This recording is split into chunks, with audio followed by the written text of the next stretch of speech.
ज़ारा एक Spanish fashion brand है जो दुनिया के सबसे सफल और लोकप्रिय फैशन ब्रांड्स में से एक है। ये ब्रांड इंडाइटेक्स ग्रुप का हिस्सा है, जो दुनिया की सबसे बड़ी फैशन कंपनियों में से एक है।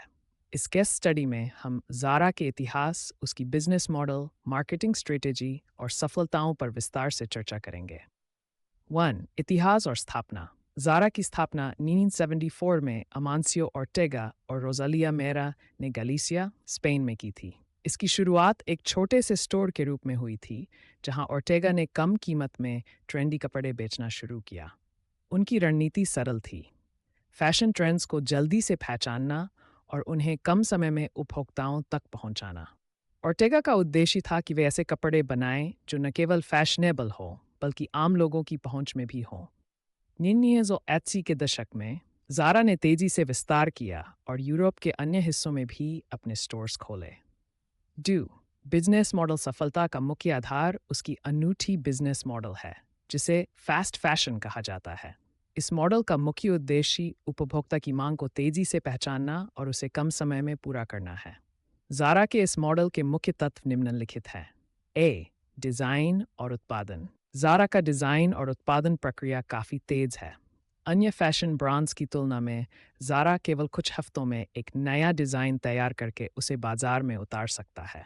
इसका कारण है ज़ारा की वर्टिकल इंटीग्रेशन की रणनीति, जिसमें डिज़ाइन, उत्पादन और वितरण प्रक्रियाएं कंपनी के नियंत्रण में होती हैं। बी. Inventory management. ज़ारा का इन्वेंटरी मैनेजमेंट सिस्टम बहुत ही कुशल है। वे अपने स्टोर्स में सीमित स्टॉक रखते हैं, जिससे उपभोक्ताओं को नए कलेक्शन के आने पर तुरंत खरीदारी करने का प्रोत्साहन मिलता है। इससे ज़ारा के स्टोर्स में हमेशा कुछ नया देखने को मिलता है। सी. कीमत निर्धारण। ज़ारा की कीमत रणनीति बहुत ही प्रतिस्पर्धात्मक है। वे फैशनेबल कपड़े सस्ती कीमत पर बेचते हैं, जिससे वे हर वर्ग के उपभोक्ताओं के बीच लोकप्रिय हो जाते हैं। 3. मार्केटिंग और ब्रांडिंग रणनीति। ज़ारा की मार्केटिंग और ब्रांडिंग रणनीति भी अन्य ब्रांड्स से अलग है। वे पारंपरिक विज्ञापन माध्यमों का कम उपयोग करते हैं और अपने स्टोर्स को ही अपना सबसे बड़ा मार्केटिंग टूल मानते हैं। ज़ारा के स्टोर्स को प्रमुख लोकेशनों पर स्थापित किया जाता है, जहां उनका डिज़ाइन और प्रेजेंटेशन उपभोक्ताओं को आकर्षित करता है। ए. स्टोर डिज़ाइन और लोकेशन। ज़ारा के स्टोर्स का डिज़ाइन बहुत ही आकर्षक होता है और वे प्रमुख शॉपिंग क्षेत्रों में स्थित होते हैं। इससे उपभोक्ताओं के बीच ब्रांड की प्रीमियम इमेज बनती है। बी. सीमित स्टॉक और एक्सक्लूसिविटी। ज़ारा अपने स्टोर सीमित स्टॉक रखता है, जिससे उपभोक्ताओं को यह एहसास होता है कि यदि उन्होंने अभी खरीदारी नहीं की, तो वे इस खास उत्पाद को मिस कर सकते हैं।